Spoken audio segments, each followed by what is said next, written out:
के साथ में पूरे बिहार के सम्मानित माताओं, बहनों, बुजुर्गों, मैं पत्रकार गोपालजी सिंह आज बिहार सरकार पर श्वेत पत्र जारी कर रहा हूं।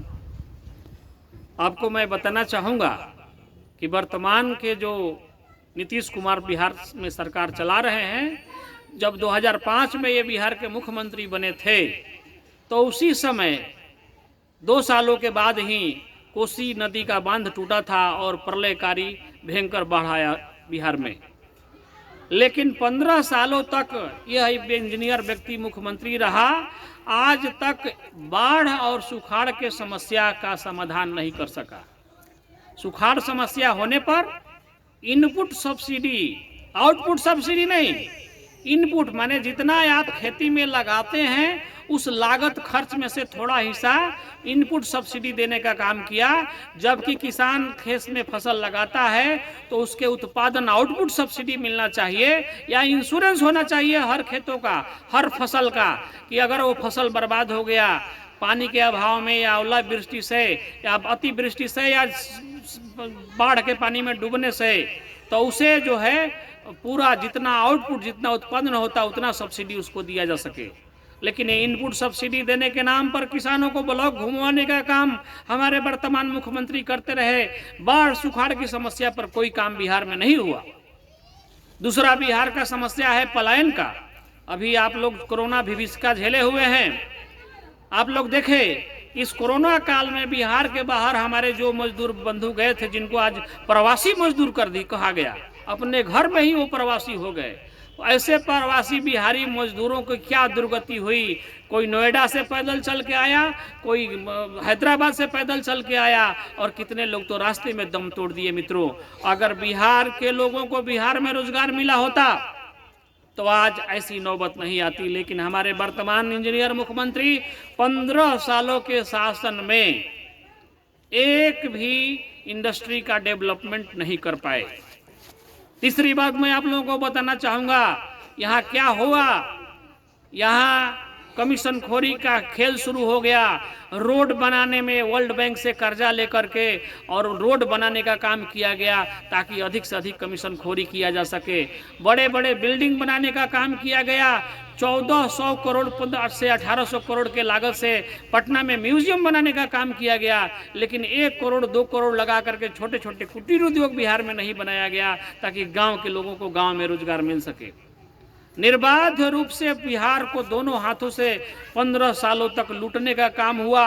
वो व्यक्ति जो कहता था कि मैं बिहार को विशेष राज्य का दर्जा दिलाऊंगा, अब विशेष राज्य के दर्जा पर बोलने से कतरा रहा है। कहाँ गया बिहार के विशेष राज्य का दर्जा?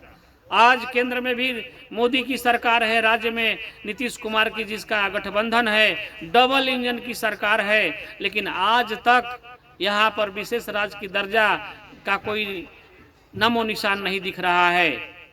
दूसरा बात होता था विशेष पैकेज का, ये झूठ का पुलिंदा है।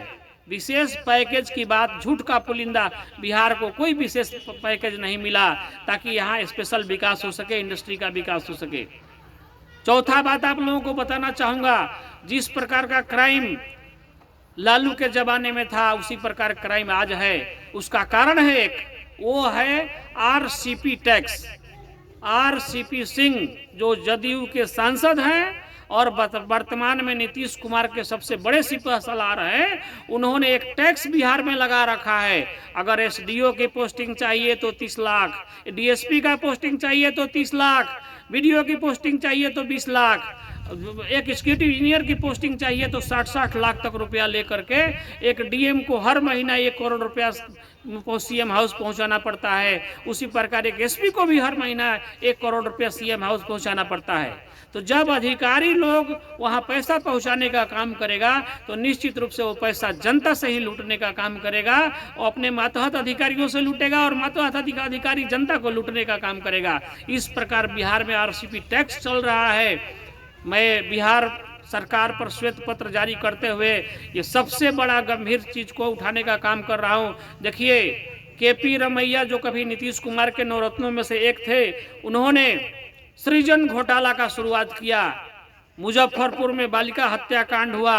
ऐसे बेशर्मी लोग बिहार में शासन करते रहे, जहां लगभग 4,000 करोड़ का सृजन घोटाला हुआ, उसके साथ साथ 52 घोटाले बिहार में हुए हैं। अगर इस सरकार के 15 सालों को ठीक से जांच कर दिया जाए तो हर काम में हर जगह घोटाला ही घोटाला है। अभी देखिए 7 निश्चय एक योजना इनका चला, जिसमें जल नल योजना है। जल नल योजना पूर्णतः भ्रष्टाचार को भेंट चढ़ गया। किसी भी गांव में ढंग से जल नल का काम नहीं हुआ, और जल नल की आवश्यकता उन गांवों में नहीं थी जहां बढ़िया पानी मिल रहा था। जल नल की आवश्यकता तो केवल आर्सेनिक फ्लोराइड प्रभावित गांवों को ही था। अब जहां जिस गांव में पानी बढ़िया मिल रहा था उस गांव में भी जल नल लगा है, तो उससे भूमिगत पानी को निकासी करके बर्बाद किया जा रहा है। कोई जल नल के योजना के पानी से मोटरसाइकिल धो रहा है, कोई भैंस धो रहा है। इसके अलावा उस जल नल योजना की कोई उपयोगिता नहीं है। तो इस प्रकार हमारे भूमिगत वाटर को निकाल करके बर्बाद करने का काम किया जा रहा है।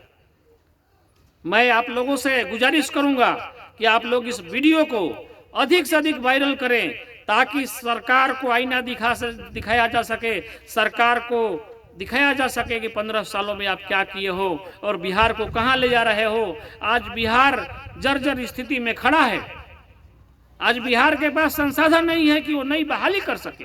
विभागों में हजारों पद खाली है, लेकिन उस पर बहाली नहीं हो रहा है, क्योंकि सरकार के खजाने में पैसा नहीं है। समान काम के लिए समान वेतन की बात नहीं हो रहा है। आंगनबाड़ी के जो भी सेविका सहायिका हैं, या स्कूलों में जो रसोइयों की काम करने वाली लोग हैं, उन लोगों को पर्याप्त पेमेंट नहीं मिल रहा है। स्टैटिस्टिक्स डिपार्टमेंट में सांख्यिकी स्वयंसेवकों का 72,000 सांख्यिकी स्वयंसेवकों का बहाली किया गया था। उन स्टैटिस्टिक्स के लोगों को निकाल करके नौकरी से बाहर कर दिया गया। कहा कि बिहार सरकार के पास संसाधन नहीं है। इसलिए संसाधन नहीं है क्योंकि बिहार अब केवल लूट का अड्डा बन गया है। जितना भी काम चल रहा है, चाहे आंगनबाड़ी का हो, चाहे रोड का हो, ये सारे के सारे वर्ल्ड बैंक के कर्जे पर चल रहा है, और ये सारे के सारा पैसा बिहार पर विदेशी कर्जा होता जा रहा है। तो आज इस श्वेत पत्र को जारी करते हुए आपको ये बताना मैं चाहूँगा कि नीतीश कुमार बिहार में बहार नहीं, बिहार को विनाश की तरफ ले जा रहे हैं। आप देखिए, कहते थे कि बिहार में बहार है, बिहार में नीतीश कुमार है, अरे एक तरफ बाढ़ और एक तरफ सुखाड़ है। आज हमारा प्रति व्यक्ति आय कम हो गया। जो नीति आयोग का रिपोर्ट है, उस नीति आयोग के रिपोर्ट में ओवरऑल सभी इंडेक्सों में बिहार 28वें स्थान पर पहुंच गया, और आप कहते हो कि बिहार का हम विकास कर रहे हैं, बिहार में सुशासन है। बिना पैसा दिए यहाँ तक कि जातीय आवासीय प्रमाण पत्र नहीं बन रहा है, और आप कहते हो कि हम भ्रष्टाचार पर जीरो टॉलरेंस रखे हुए हैं। जितने भी इंजीनियरिंग डिपार्टमेंट है, चूंकि हमारे मुख्यमंत्री इंजीनियर है, कमीशन लेना इनको समझ में आता है, तो इस प्रकार सारे डिपार्टमेंट के इंजीनियर कमीशन खोरी में संलिप्त है, लूट रहा है। तो आप लोग देखिए, कोई भी काम बिना घूस दिए अगर होता हो तो आप मेरे नंबर पर फोन करने का काम करें। आप बताएं कि गोपाल जी मेरा अमुक काम बिना पैसे दिए हो गया। इस बिहार में एक भी काम बिना पैसे दिए नहीं हो रहा है। धन्यवाद।